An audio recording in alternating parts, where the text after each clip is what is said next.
today's video, y'all, I have a very special video. As y'all can see, I got two beautiful ladies with me. So what's your name? Amanda. Okay, what's your Instagram? Okay, so go ahead. My name's TT. You can follow me on Instagram at _Barbie_. So y'all, in today's video, we're basically gonna be talking about red flags versus green flags in men in this generation, and things that men do that are not very appealing to a woman. So if you guys are new to the channel, make sure you guys like, comment, and subscribe, and let's go. Do you guys consider it a red flag if a man keeps secrets from you? Depends on what kind of secrets though. If it's like he killed somebody or like he stole from someone and he wants to keep that a secret, that could be a secret that I'll probably understand if he doesn't want to tell me. But lying to me or like trying to hold information back, like if you sleep with another woman, if you sleep with another woman and then you come back to me and try to sleep with me and you don't want to tell me that you slept with another woman, I think that's a whole red flag. Like, I feel like why not just come out and be honest in the jump? Like, give me my opportunity to talk and like discuss with you what we gonna do next with the relationship. You don't keep secrets from me like that. Like, cheating secrets are worse than any other secret. I feel like we can get past a few kills. I could be your Bonnie and Clyde. Like we could be Bonnie and Clyde in this bitch, I guess. If you just don't cheat on me. If you don't cheat on me, we cool. But yeah, we could be on some Bonnie and Clyde shit. What you think? What kind of secret? Okay, Like- me personally, I don't think being in a relationship, right? We're speaking long term. I don't think that no one should be keeping secrets from nobody. I don't care how little it is. You tell me what it is. Nigga, if you say you're going to the store and I call you ask you where you at and you tell me you was going to Walmart, I need you to tell me what store you're at. You get what I'm saying? Don't just be like, no, like every little thing matters. Like, you tell me what it is. If I ask you what color is the sky, I expect you to tell me it's blue. You get what I'm saying? So the little things matter. If I ask you what you're chewing on, even if it's a gum, I need you to tell me it's a gum instead of lying to me and tell me it's a candy. Because the little lies turn into big lies and bigger lies and bigger lies. Because they tend to see what they can get away with. Point blank. Alright, so for me, I really feel like keeping secrets is a big red flag because that means I cannot trust you, and it's like, why are you even keeping a secret from me if I'm your partner? I feel like we be able to trust each other. You gotta tell me what it is. You can't tell me something that's really small, and it's like, imagine how much other stuff you keeping from me then. It's like, dang, I gotta look through your phone, I gotta find something, and then when I do find out the truth about you, I'm gonna look at you like, whoa, hold on. This is not who I thought you was. In the beginning, it's very important that you keep it real 100% because how you start is how you finish. So if you a liar, you're going to end up being a liar. But if you a truthful person in the beginning, you're going to be truthful to the end. So keep it real. The next red flag, and I feel like all women can relate to this, the next red flag is when we got something going on, like we hanging out, but your homeboy call you and tell you to come outside and play, or like come outside in general. What you finna do? Is you finna stay with me, or you gonna leave me for your homeboys? I feel like that's a red flag if you leave me for your homeboys. In my personal opinion, if we have like a day that we hanging out, we trying to, do us in that day, and your homeboys want to do, like, your homeboys want to call you out of nowhere. They probably didn't talk to you all day, but you get a call from your homeboy. You already ready to jump up and go hang out with your homeboy. That's a red flag. And I'm speaking off personal experience. That's a red flag. Alright, so for me, I think like basically you mentioned like if the homeboy calls and if he leaves for the homeboy, is that a red flag? Okay, so It wouldn't be a red flag if it was already planned and he squeezed me in his plan. Not to say I'm a squeeze me in kind of down. Not to say that, but like if the plan was made in the morning and you squeeze me in to hang out with me for like 2 to 3 hours, that's cool. There's nothing wrong with that. But we having a whole day to ourselves. No homeboy call you ready to get up and go hang out with your homeboy. That is a red flag. So for me, I personally feel like, honestly, like if you made plans with me, right? I would feel like, you know, you gotta let me know in advance if you and your homeboy have made plans. Cause I wouldn't mind you hanging out with your homeboy. That's your life. You building relationships with your friends at the end of the day, and I would want you to have healthy relationships with them. But if you do not let me know in advance, knowing that you don't spend time with me as much either, then I'm gonna kind of get upset. Cause like there's no communication. You're not letting me know what it is. And I feel like the biggest point to that is communication. As long as you tell me when you guys planned it, what time you doing it, and you stick to that, and then you also make time for me, I don't got no problem. Okay, yeah, I know me. I'm a lover girl. So it depends for me too. It depends on our schedule. Depending if we're with each other 24/7, and you're like, okay, you're gonna get rid of me for one day, I'm gonna feel some type of way about it most definitely. Because why are you getting rid of me to go be with your homeboy? Understandable, but not understandable. Um, so me, it's an in between. It could be and it can't. Mm, yeah, that one is kind of iffy for me because it depends. It depends on the situation. If I'm with you 24/7 and I'm with you 24/7 and it's like you want to go ahead and be with you, I'm not gonna be as upset. But if I know like we're not spending no time together, and it's like the day that we get to spend time together and you're getting up to go be with your friend, yeah, you're crazy, you're delusional. Point blank. It'd be so sick to me because it's like the situation I was in. I ain't gonna say too much, but like the situation I was in, we was really chilling in bed, and Somebody I called, somebody called him. Like, and then you got mad. call him and tell him, oh, come through to the court. Boy got dressed, talking about, oh, I'm finna get you a lift. I'm like, boy, the boys really do matter. Like, I'm your girl. Like, I'm the person you supposed to be with. Like, I'm supposed to be your person that you with. Like, we with each other all day today. Like, fuck what the boys got going on. Fuck what the boys got going on. What does me and you got going on? I'm gonna be honest, cause it gotta be vice versa too. Cause if you're gonna be able to hang out with your homeboys, I gotta be able to hang out with my homegirls. So Exactly. it gotta be on some fair type of theme. So if you saying that you gonna hang out with your homeboy and you making time for him, okay, let me do the same thing and let's be respectful about it. But as long as you do not be sneaky with it and then you lie and then you gotta keep on constantly doing the same thing. Or I'm gonna hang out with my friend. I'm gonna hang out with my friend all the time. And it's like, okay, today you said this. Now it's like I'm gonna look at you like, okay, you hiding something. I lost my train of thought. Go ahead, finish it. No, I'm saying like I lost my train of thought. I mean, yeah, I agree, 100%. It all depends on the situation, and it all depends on the quality time that's being spent. And I'm the type of person, babe, take me to the basketball court with you. I'll sit in the car. I'll watch you play. Come on now. Right, that's what I'm saying. Like, take me with you. Like, I'll sit and watch you play, babe. I'll be on the side, cheerleader. Yay! Come on now, babe. Stop playing. You feel me? Wouldn't that be boring though? You think so? No.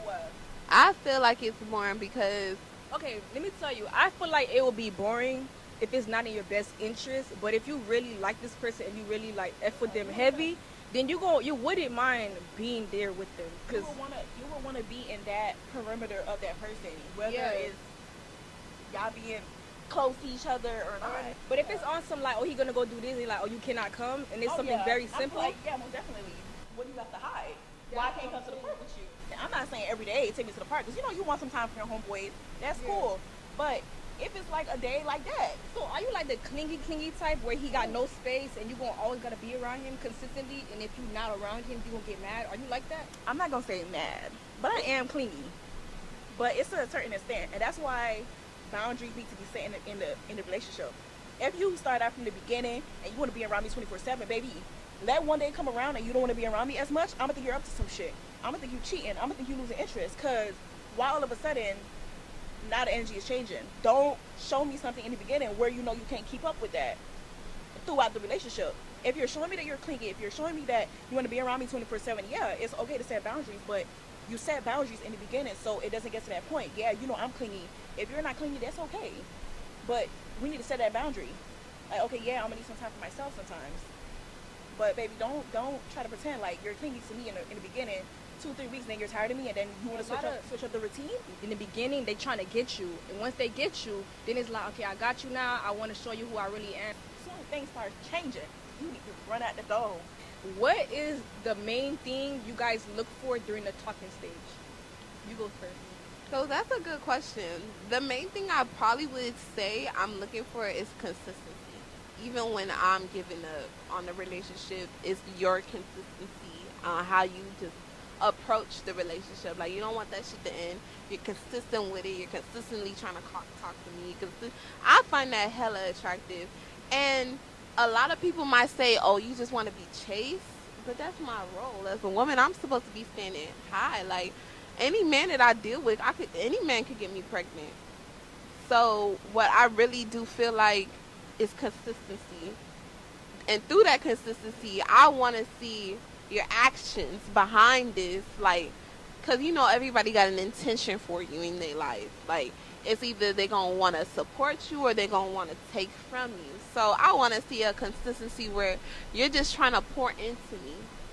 Like, not to say you're going to pour your money into me, but you're just trying to pour into me spiritually. Men, say that again for the microphone.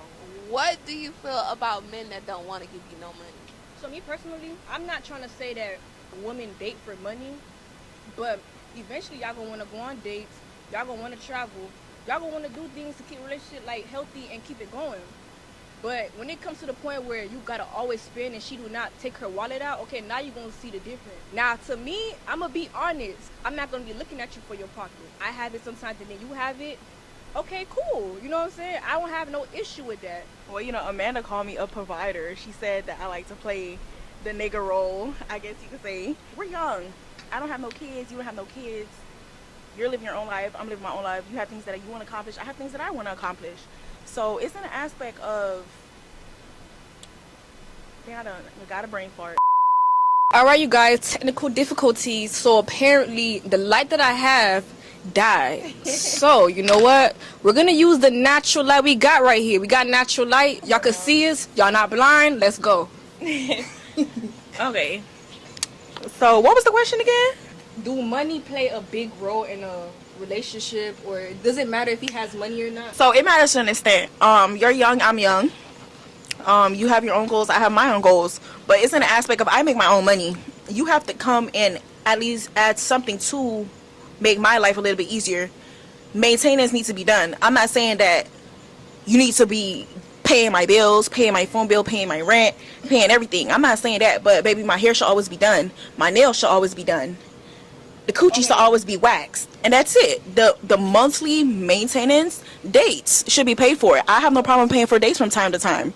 You get what I'm saying? I'm not saying, oh yeah, every time we go out, then you have to pay. But it's in the aspect of if you decide, and I'm an adventurous person, so I'm always going to be the one being like, okay, I want to go here, I want to go there. But it should be your role to pay for it sometimes. I don't have no problem playing because, you feel me? Okay. We're in a relationship together. What did she mean when she said you're considered a provider? Like, what does she mean by that?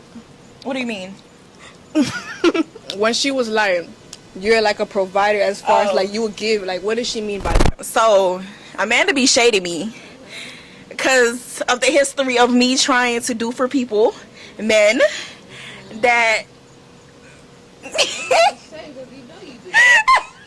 let her tell you. My only thing that I have wrong with, you know, stereotypical, like, you know, red flags with men not having money, it's because men with no money normally get women who are willing to support men with no money.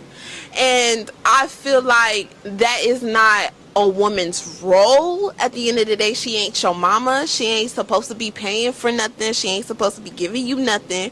You need to pursue her, because at the end of the day, we as women, we are the generational, like, you get a woman, you're going to make kids with this woman, you're going to create your own new generation. So as a woman, where our value is up high, so for me to see my friend trying to support a man, it's not like I'm shading you. It's not like I'm shading you, but I just feel like it's not right for you to be stepping in as that man role. I feel like a lot of times when it comes to like a man having money, as a man, you are a provider, okay? Not a lot of women will look at you like you an ATM or a bank. But what we saying is, like, at least be able to provide, because you know that's how the relationship's gonna keep going. Sometimes, like, when a woman does look at a man and he's doing everything he can to keep her happy, the relationship will be balanced, because when a woman's happy, she will eventually make her man happy. She will cater to you, clean for you, do a lot of things for you. She will have a lot to offer. But it always starts with the man being able to provide. Like, you keep her nails done, make sure that she always looks good, make sure that you take her on dates. Okay, eventually she gonna pull out her wallet, make sure she spends on you, make sure you got a cut, make sure she buys you clothes. Like, she's gonna take care of you at the most, but you gotta be able to show that you are a provider. Green flags in a man. I would have to say someone who is attentive to your needs. Like, they just know what you need at the moment and then gives it to you without you even asking. Yeah. I feel Someone like, who can just listen. so for me, I feel like a green flag in a man is a man, really what she said, who's very attentive to your needs. I feel like when a man pays attention to all the little things in the beginning, then, you know, as time passes on, he starts to do those little things. Like, for example, let's say that he knows your favorite snack, your favorite ice cream, or whatever the case is, and then he brings it to you. Or, you know what I'm saying? Like, he knows that your favorite color is such and such, and then he buys you something in that specific color. It's like little details like that show me that you care, and it don't have to have no value to it. As long as you show me that you paid attention, that's when it's like, okay, like, I got butterflies now because you pay attention to little stuff, and it shows me that when bigger things happen, you'll pay close attention to that too. So that's a green flags for me. Okay. Green flag for me is a man that take care of his mom. Because how you treat your mom is a reflection of how you're going to treat me. If you're treating your mom like shit, you're cursing at your mom, my mom is just, and you're just going off. She's a B and she's a, no, baby. Be for real. Come on now. So I think that's a green flag. If you treat your mom good, you treat your mom nice, you do the little things for your mom, I think that's a green flag, because that's to show that you're going to treat me right. Another green flag that I would say is a man who has his life together, and a man that's patient with you, because that means he doesn't get angry fast, and even if you do mess up, he'll not be so quick to get mad or yell at you. He will take his time with you so that you guys could be on the same page, so that you can understand where he's coming from, or, you know, wherever you're coming from and stuff like that. Conversations will be easier to have, and it's like things won't get out of place. It won't get messy because he's a patient person. And the reason why I said if he got his life together, because it shows me that he took his time to prep himself before meeting me, so that when he did meet me, he knows that he wants to make me happy and he wants things to be healthy. So he took his time to get his life together. No matter how long it took, he did what he had to do. And now the relationship is healthy. We are both happy. We're both doing what we need to do. And things are going to settle the way it is because you took your time. What I also feel like is a green flag, and it's a no-brainer, is a man I can trust. A man that I can trust. And what I mean by that is a man that can, on off the rip, you just know when he speaks, he's only telling you the pure truth. He doesn't lie to you. He isn't like, his words is not trying to deceive you. He tells you what it is. That's a really good trait in a man who is trustworthy. You can tell me what it is, even regardless if it's gonna hurt my feelings. Tell me what it is. I will respect you more. Like, a lot of people are afraid to tell the truth. Like, a lot of people fuck up and mess up, but afraid to tell the truth. Tell me what it is. At the end of the day, you give me, at least you respect me enough to give me a decision whether or not I want to stay with you. A trustworthy man is a man who's going to be, like, attentive, listening. He trusts what you say and you trust what he says. It's like, it's a mutual thing. It's a spiritual thing when you can trust somebody that you're in love with. It's like you can let your guard down. It's like you can be the person that you were always meant to be around this person. And I feel like a lot of these men nowadays, they already like have this attitude, accept me for who I am or leave me. Like, they already got this attitude, but I would rather a trustworthy man, like a man who want to come in my life, a man who wants to build, a man who wants to just take good care of me and keep it 100, even if it's going to hurt me. I think that's where a relationship, and I think that's where a bond can really form, is when you are dealing with someone who is trustworthy. Another green flag I'll say is a man that's, or just female too, it doesn't matter, someone that's emotionally intelligent. You have to, let me see how I can explain this. You have to be emotionally intelligent. You have to be able to tell me what you're feeling at that point in time. If you're angry, you have to be able to tell me, oh, you should know how to express, yes, babe, I'm angry at this moment, so I can know how to fix that. You should be able to cry